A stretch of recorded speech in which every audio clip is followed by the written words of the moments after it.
जब उसी जमाने में समय उसी के लोग जान जाते रहे। उसी तरह चर्च में घंटा घर हुआ है।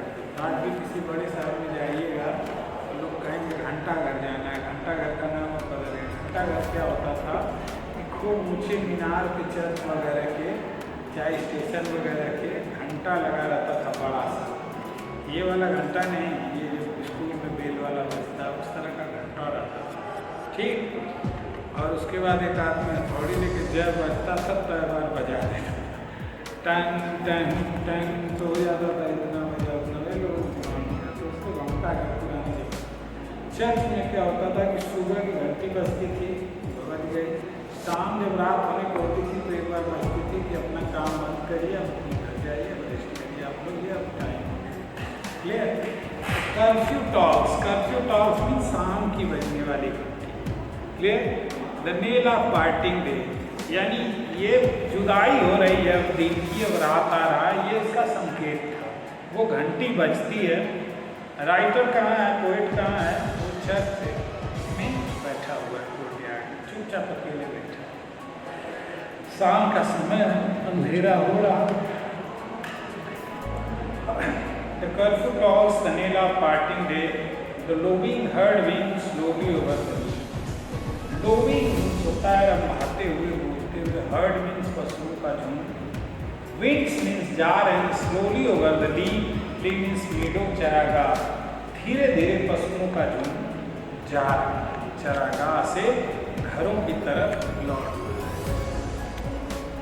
Please pay attention to the points that this poet was a professor of poetry in Cambridge University, one of the prestigious university of India. He was very educated. That's why he employed some difficult words. Clear? He used the appropriate words in his poem, and that's why it seems to us somewhat difficult in understanding. But the meaning of the poem is very, you see, good and very thoughtful. जब समझेंगे अर्थ तो बहुत meaningful मिलेगा। सब थोड़ा इसमें पुराने, जैसे मीडो के लिए ली, लोबिंग हर्ड मीन श्रम भागते हुए पशुओं का झुंड या समूह गायों का। तो उसके बाद गायें लौट रही खेतों से, मैदानों से, चरागाहों से। प्लोमैन, प्लो मीन्स हल चलाने वाला। Plowman homeward plots is very way. Plowman जो है होमवर्ड्स, हल की तरफ, प्लॉट्स चल देता है। वेरी वे मीन्स अपने थके हुए रास्ते। थका हुआ खुद है, जा रहा है तो उसका रास्ता थका हुआ है, यानी वो थका आदमी दिन भर खेती के काम करके घर लौटता है। And leaves the world to darkness and to me. Quote करता है और दो लोग वहाँ बचते हैं, एक डार्कनेस, एक मी, एक अंधेरा और एक क्लियर। yes. दो लोग बचते हैं, एक अंधेरा बचता है और एक मैं बचता हूँ। The whole poem is divided into 4 lines. ध्यान दीजिएगा, 4 lines, सब ये 4 लाइन है। आपको ये छापने में गड़बड़ छाप दिया है। ये 4 लाइन्स को एक्सप्रेस करके 4 लाइन। सर इसमें 4 लाइन है, तुम्हारे में छपा है, चलो अच्छी बात। ये 4 लाइन, यह देखिएगा, लास्ट में डे, फर्स्ट लाइन में डे, सेकेंड में वे, थर्ड में वे, सेकेंड में ली, फोर्थ में मी, है ना? यस। ये इसका राइम ऑर्डर है।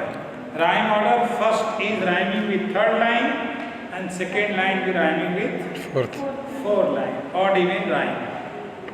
फिर है next stanza, now fades the glimmering landscape on the side. लगता है ये जो लैंडस्केप है, जो जमीन दूर दूर अभी दिन में हल्का दिख रही थी, अंधेरा होने के बाद धीरे धीरे चमकती हुई भूमि अब साइड से दूर जा रही है, अंधेरे के कारण समाप्त हो रही है, दिख रही है। And all the air is solemn stillness holds, और पूरा जो हवा है धीरे धीरे एक शांति सा इसमें पसर जा रहा है। Save where the beetle wheels is droning flight, और सिर्फ बीटल व्हील्स, बीटल मीन्स होता है कीड़ा, उसको मृंगमा कहते हैं जी। बरसात में आप लोग जब रोड से गुजरेंगे तो ची इतनी तेज आवाज़ आती है कि इधर आ जाएंगे वहाँ चुप हो जाएंगे, सब जाएंगे। कहता है कि बस हवाओं में शांति सब, beetle sound is heard from a distance, बस वही साउंड थोड़ा सा सुनाई दे रही है। Save where the beetle wings going flight, उड़ रहे हैं और वो आवाज कर रहे हैं। And drowsy tinkling lull the distant folds, कहता है और ये जो टिंकलिंग है, ड्राउजी टिंकलिंग, ड्राउजी मीन्स होता है आंख मूंद लेना, सुस्ती से नींद आने जैसा, हल्की नींद आ जाए, ठीक। तो टिंकलिंग साउंड, घंटियों की आवाज़, जो खेत में से चल के गाय बकरियाँ सवार हैं, तो शाम तक थक रही हैं, तो वो एकदम आँख मूंदते हुए आराम से धीरे धीरे चल रही हैं, उनके गले में घंटियाँ टिन टिन टिन टिन बजते हुए आ रही है। कितना सुंदर लैंडस्केप का चित्रण इन्होंने किया। Darkness means the glimmering landscape slowly going out of the sight. Lowing herds are also returning from the fields. चर के पशुओं का झुंड, plowman was also returning from the field. And here the tinkling of the sound is heard from the drowsy, means half the sleepiness of the animals. ये शाम का वर्णन कर रहा है, बहुत सुंदर। Save that from yonder ivy mantled tower, the mopping owl does to the moon complain. कहता है बस सामने yonder, सामने आइवी मेंटल टावर, ये जो टावर है बहुत ऊंचा सा एक मीनार है, दीवार है, उस पे आइवी मेंटल मैंने लताएं लिपटी हुई हैं। सिर्फ वहीं से एक उल्लू जो है वो चांद को डांट रहा है, स्क्रीम कर रहा है, चीख रहा है, बोल रहा है कि तुम क्यों उग गए हो, उजाला नहीं करते तो हमको और साफ दिखता ना, लेकिन तुम उजाला कर दिए हो तो हमको और कम दिख रहा है।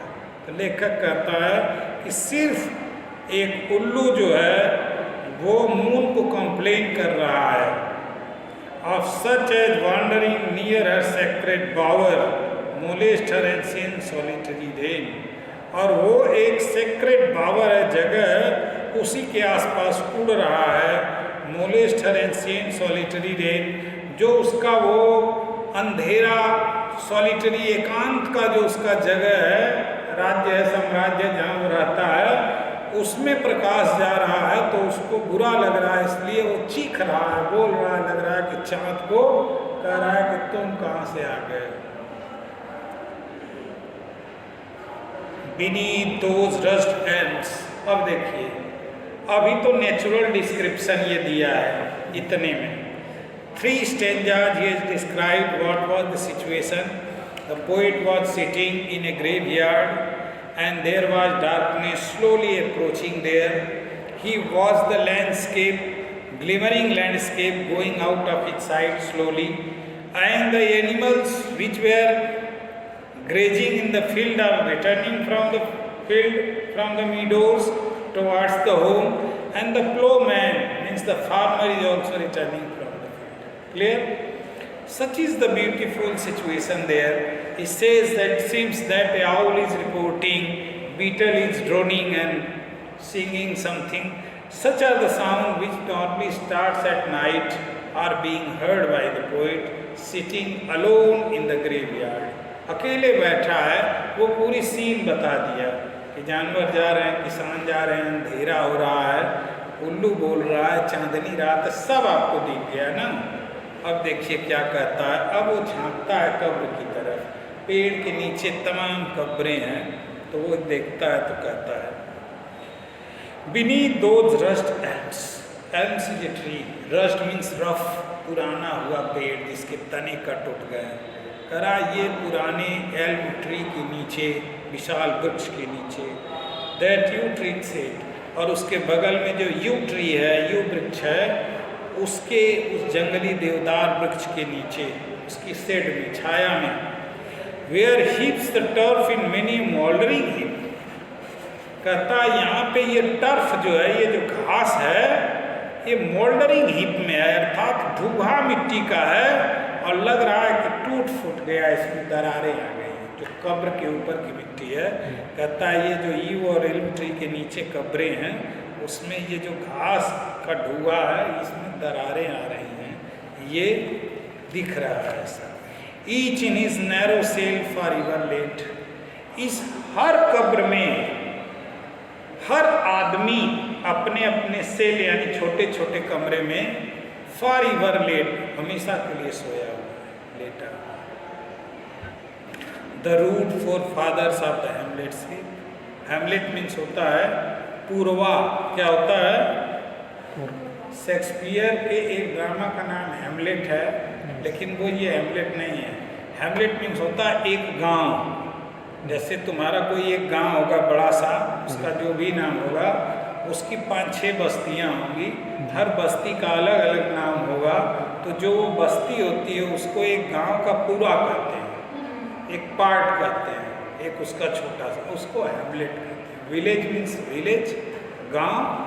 हेमलेट मीन्स उस गांव का एक छोटा सा पूरब पश्चिम दिशा का किसी दिशा का बस्ती जो है छोटी सी, उसको हेमलेट कहता है। Rude forefathers of the hamlet sleep, इस कब्र में जो अनसिविलाइज नहीं पढ़े लिखे लोग हैं बगल के हेमलेट के, वही लोग सोए हैं। ये जो गरीब लोग हैं इस गांव के बगल वाली बस्ती के, वो लोग इसमें हमेशा के लिए सोए हैं, जिनकी कब्रें मिट्टी का ढुआ है, उस पर घास उगी हुई है और तमाम दरारें उस पर पड़ी।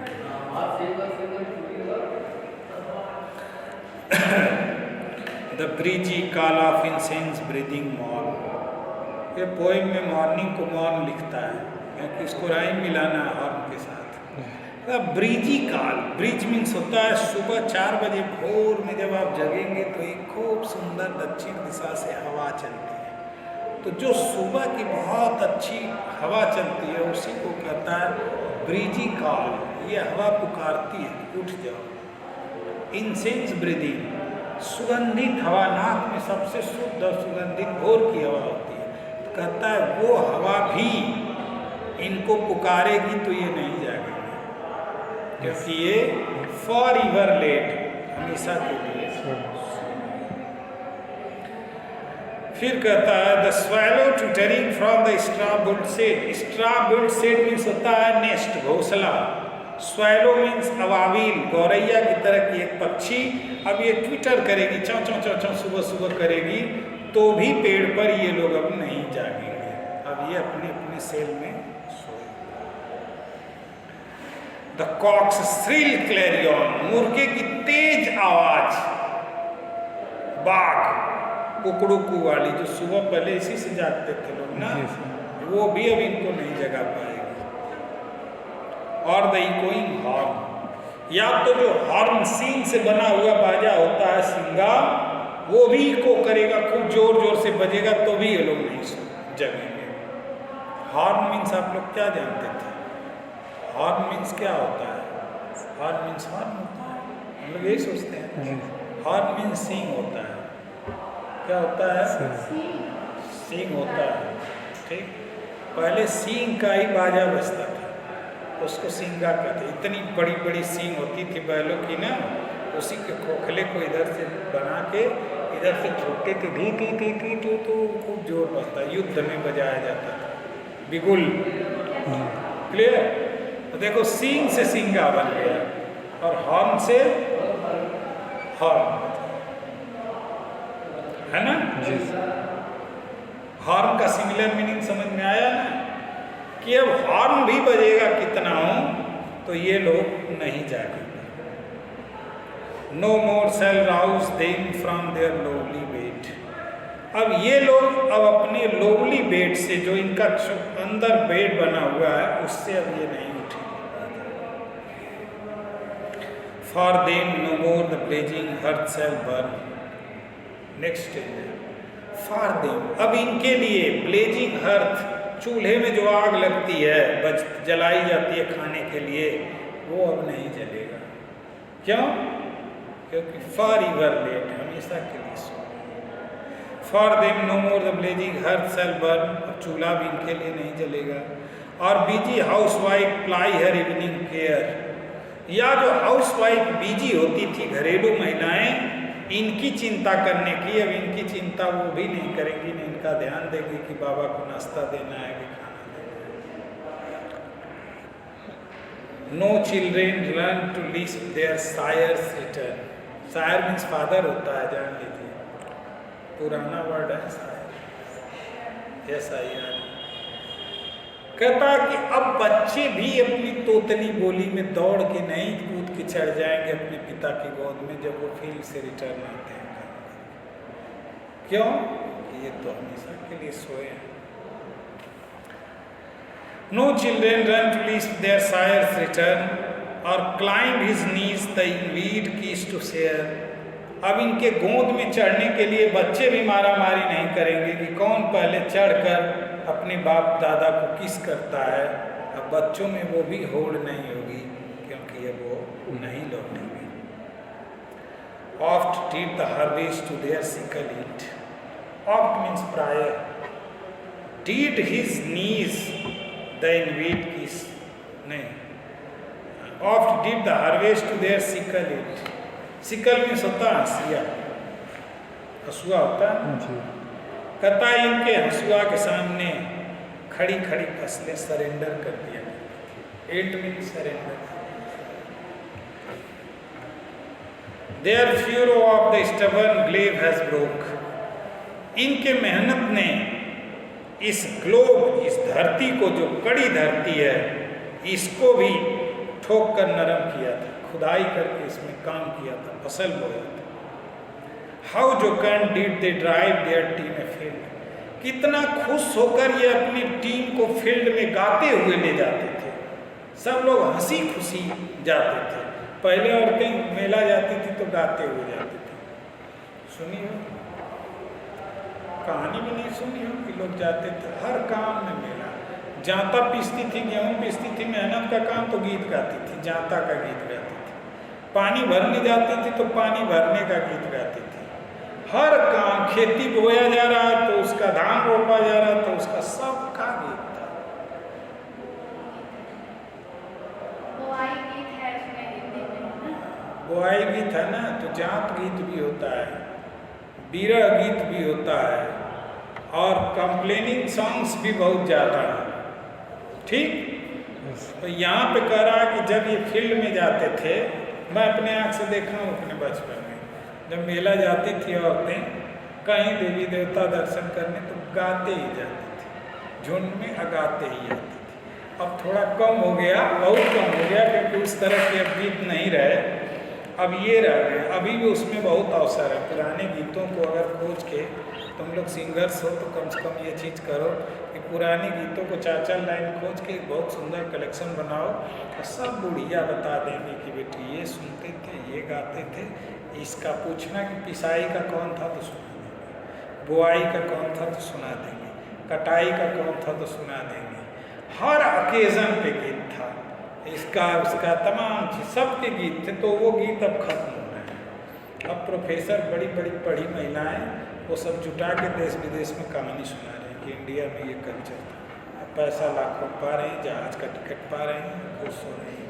और हम लोगों जैसे लोगों से जुटवाती हैं और वहाँ जाकर इंग्लिश के प्रोफेसर हैं, हमारी टीचर हैं प्रोफेसर अर्चना कुमार, वो यही करती हैं। गांव में जाएंगे, किसी औरतों को जुटा लेंगी, कोई बुढ़िया है अपना गा रही है, रिकॉर्डिंग कर लेंगी, खूब उसको अपना गिफ्ट दे देंगी और उसको लेके जाती हैं विदेश में सुनाती हैं। ये चीज़ हमारे इंडिया में। तो ये कहता how jocund lead their army in the field. जब ये लोग काम करने जाते थे तो कैसे जाते, थक जाते थे ना, खेत में काम करते थे बूढ़े आदमी। एक उधर खेत काम कर रहा है, इधर कर रहा है, इधर सब लगे हुए हैं। जब थक के बैठते थे तो एक तो कान में ऐसे लगा के अंगली खूब जोर से अपना गाता था, तो फिर वो उधर से एक तो दूसरा उसका जवाब देता था, तो फिर तीसरा। सब अनपढ़ कहे जाते थे, लेकिन ऐसे ऐसे साधन थे, क्या बताएं। हर जातियों के गीत थे, हर सुबह शाम रात के गीत थे, सब चीज़ों के गीत थे, है कि नहीं? सबका है। अब सुने होंगे कारऊ, दुबियऊ, अहिरऊ, ये सब नाम सुने होंगे, सब गीत हैं, अब खत्म हो रहे हैं। अब तो उसका अलग अलग रूप दिखाते हैं यूट्यूब में, ओरिजिनल नहीं दिखा पाते थे उस जमाने में लोग। तो ये कहता है कि ये लोग कैसे अपने टीम को लेकर चल देते थे फील्ड में। How bowed the woods beneath their sturdy stroke, इनके कठोर स्ट्रोक, पावरफुल स्ट्रोक से, कुल्हाड़ियों के वार से बड़े बड़े जंगल जो स्टर्डी होते थे वो भी झुक जाते थे, वो भी झुक जाते। अब सबसे इंपॉर्टेंट लाइन इसकी आ गई। जब मैं पढ़ाता था यही 2 स्टेंजा इस पूरी पोएम के जाने, इससे इम्पोर्टेंट इस पूरी पोएम में कुछ नहीं। इसी के लिए पूरी कविता को पढ़ना पड़ता है।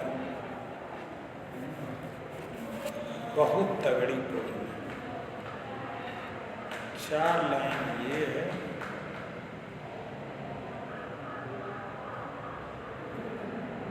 उसके बाद 4 line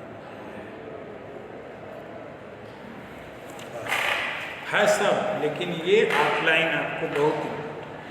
Let not ambition mock their useful toil, their homely joys and destiny obscure, nor grandeur here with a disdainful smile, the short and simple annals of the poor, the boast of heraldry, the pomp of power, all that beauty, all that wealth ever gave, awaits alike the inevitable hour, the paths of glory lead but to the grave.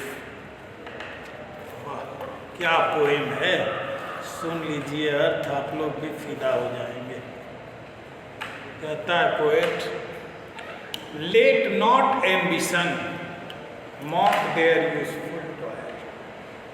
कहता है हे महत्वाकांक्षा, यानी महत्वाकांक्षी लोग, अमीर लोगों को कह रहा है, तुम इन गरीब लोगों के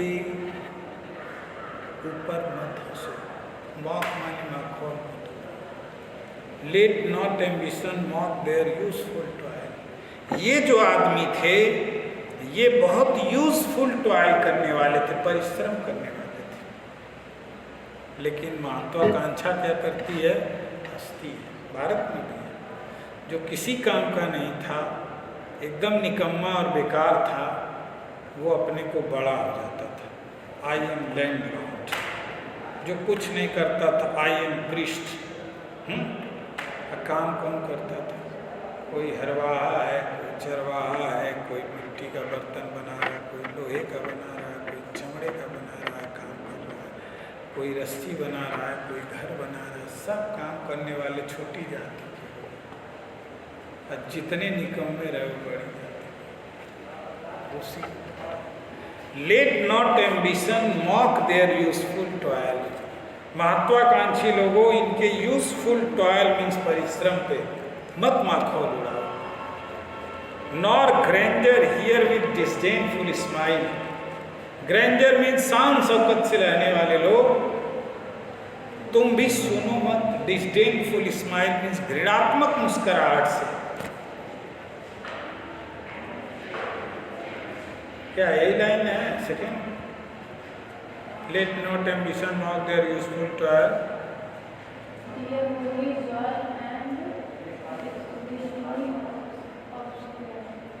नहीं, वो लास्ट थोड़ा मैं बोल रहा हूँ। Let not ambition mock their useful toil, nor grandeur hear with disdainful smile. The simple. तीसरी लाइन। दूसरा क्या है, पढ़ो।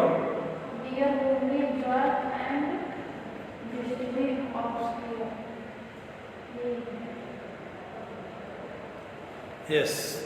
Let not ambition mock their useful toil, their and destiny obscure. Their homely joys means क्या होता है, इनका जो घरेलू आनंद था, इनके पास भी अपना परिवार था, अपने बच्चे थे, अपना सब छोटी सी दुनिया थी, ये इनका homely joy था।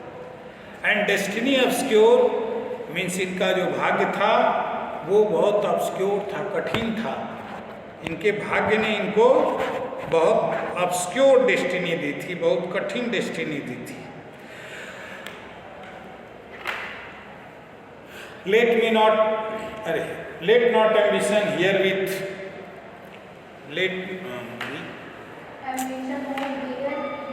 अब मत बोलो, कम से कम 100 बार पढ़ा होऊंगा, लेकिन कंफ्यूज हो रहा है हमको।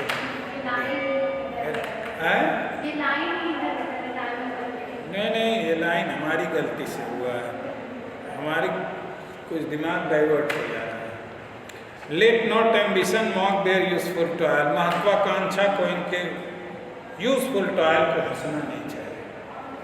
There homely joys and destiny obscure, इनके घरेलू आनंद भी थे और इनकी ऑब्स्क्योर डेस्टिनी यानी कठिन भाग्य पे भी नहीं हंसना चाहिए इसको। Nor grandeur here with a disdainful smile, the short and simple annals of the poor. Nor grandeur, न तो grandeur शान शौकत वालों को भी disdainful smile, घृणात्मक मुस्कान से इनकी कहानियों को नहीं सुनना चाहिए, जो इनकी short and simple annals of the poor है, जो छोटी सी short इनकी कहानी है, simple कहानी है। annal means history जो है इनकी, ये गरीब लोगों की, इसको भी इनको व्यंग्यात्मक मुस्कुराहट के साथ नहीं सुनना चाहिए। पढ़े हैं कोई साहित्य, दलित साहित्य पढ़े हैं, कोई कहानी जूठन पढ़े हैं वाल्मीकि, ओम प्रकाश वाल्मीकि का, मुर्दैया पढ़े हैं तुलसी राम का, नहीं पढ़े। एक दिन मान लीजिएगा, हिंदी कौन पढ़ता है? छुट्टी में गर्मी चंदन सर से हिंदी वाले कहिएगा कि सर एक किताब हमको दीजिए जूठन, ठीक, और उस किताब को घर जाके पढ़ना शुरू कर दीजिएगा, मेरी गारंटी है कि फिर उसको रखेंगे नहीं। जब शुरू कर देंगे तो उसको 1 से 1.5 दिन में ख़त्म करके दम लेंगे। खाना पीना नहाना कुछ अच्छा नहीं लगेगा। एक दलित लेखक की, विद्वान आदमी की अपनी जीवनी है, कैसे स्कूल जाता था, कैसे उसको लोग छोटी जाति का कहते थे, कैसे संघर्ष करता, बाद में प्रोफेसर हो गया तो कैसे लोग व्यवहार करते हैं, ठीक। और ख़तरनाक पढ़ना हो तो तुलसी राम का मुर्दैया, यही आजमागढ़ के थे। ओम प्रकाश वाल्मीकि तो वेस्टर्न यूपी के थे, ये तो यहीं आजमागढ़ के थे, ये चूँ पढ़े थे, JNU प्रोफेसर थे। उनको पढ़िए मुर्दैया तो लगेगा इतना कठिन जिंदगी हो सकती है, उस जिंदगी से वो आदमी निकल के आगे गया होगा। तो जब कोई अमीर आदमी पढ़ेगा, अपर क्लास पढ़ेगा, तो वो हंसेगा, उसको मुस्कुराहट आएगी। Short and simple in all of the poor, nor grandeur hear with disdainful smile, न तो शान शौकत और अमीरी के लोगों को व्यंग्यात्मक मुस्कुराना चाहिए इन चीज़ों से, जो शॉर्ट एंड सिंपल एनाल्स है। तुलसी राम का जो सिंपल एनाल्स है, ओम प्रकाश वाल्मीकि का एनाल्स है, जब आप पढ़ेंगे ना तो आपके रोंगटे ऐसे सब खड़े हो जाएंगे। ये इसी ज़िंदगी थी और इतना आदमी मेहनत करके आया। ये दलित साहित्य, गरीबों का आदिवासी साहित्य पढ़िए तो और आपके रोंगटे खड़े हो जाएंगे और कठिन लगेगी, मेरी इतनी कठिन चीज। क्लियर? तो यही चीज ये कहता है, let not ambition mock their useful toil, their homely joys their destiny obscure, nor grandeur here with disdainful smile, the simple, the short and simple in all.